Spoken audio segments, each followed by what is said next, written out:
Une classe d'assassins a eu pour tâche d'assassiner leur professeur. Les règles sont simples, tuer leur professeur avant la fin de l'année, sinon celui-ci détruira la Terre. Nous allons donc aujourd'hui analyser comment les élèves pourraient faire pour tuer leur professeur. C'est Scarecrow et vous regardez comment battre le professeur Koro. Il est important de noter que leur professeur est une créature avec des capacités surhumaines et qui est capable de se déplacer à Mach 20. Leur prof s'appelle Koro, qui est un nom qui a été donné par Kayano. Notons aussi que les armes ne fonctionnent pas sur lui. Seules les balles Bibi anti-Koro, les couteaux verts en caoutchouc et les grenades contenant des balles anti-Koro. Bon, vous allez me dire comment tuer une personne qui se déplace à Mach 20 et qui a réussi à esquiver toutes les attaques du gouvernement. Effectivement, ce n'est pas simple, mais il faut en premier lieu tirer avantage des règles qui nous sont données. En échange de pouvoir donner cours à la classe 3E, le professeur Koro a interdiction de toucher aux élèves. Voilà notre premier avantage. Peu importe le nombre et quelle tentative nous allons exécuter, Koro ne pourra pas nous faire du mal. Pour utiliser cet avantage de la meilleure des façons,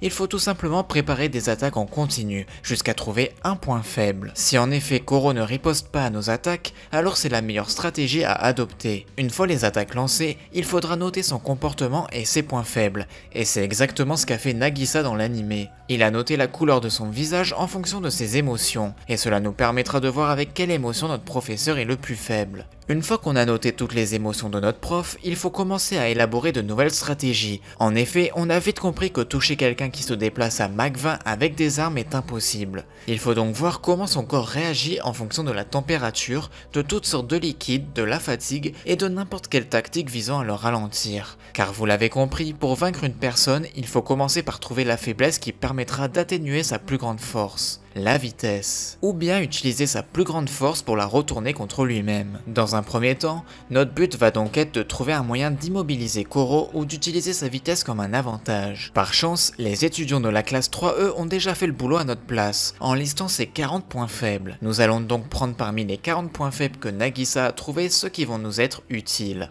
On va prendre le point faible numéro 2, il panique étonnamment vite, le point faible numéro 5, les grosses poitrines, le point faible numéro 8, il a le mal des transports, et numéro 25, il est faible contre l'occulte. Bien évidemment, il existe d'autres points faibles que vous pouvez utiliser à votre avantage, moi j'ai choisi ces points faibles, mais je ne vais même pas tous les utiliser. Bon, une fois qu'on a ces points faibles, il ne faut pas oublier que Koro a des capacités surhumaines, comme je l'ai dit précédemment. Eh bien, on va les lister. Déjà, il est immunisé contre les substances toxiques. En 2, il mue une fois par mois. Il peut perdre sa peau et l'utiliser comme protection. En 3, ses tentacules se régénèrent. En 4, sa vitesse évidemment. Et sa 5e capacité, sa forme de défense absolue. Le professeur Koro peut comprimer son corps en une petite sphère, pas beaucoup plus grande qu'une balle de baseball, et l'énergie restante de la transformation se durcit sous la forme d'une membrane cristallisée autour de son corps sphérique. Tandis qu'il est sous cette forme, il est complètement insensible au mal. De son propre aveu, même une ogive nucléaire ne serait même pas assez puissante pour l'égratigner. Après 24 heures, la coquille externe se liquéfie et il absorbera lentement de l'énergie sur une période de temps jusqu'à qu'il se régénère complètement et revienne à sa forme habituelle.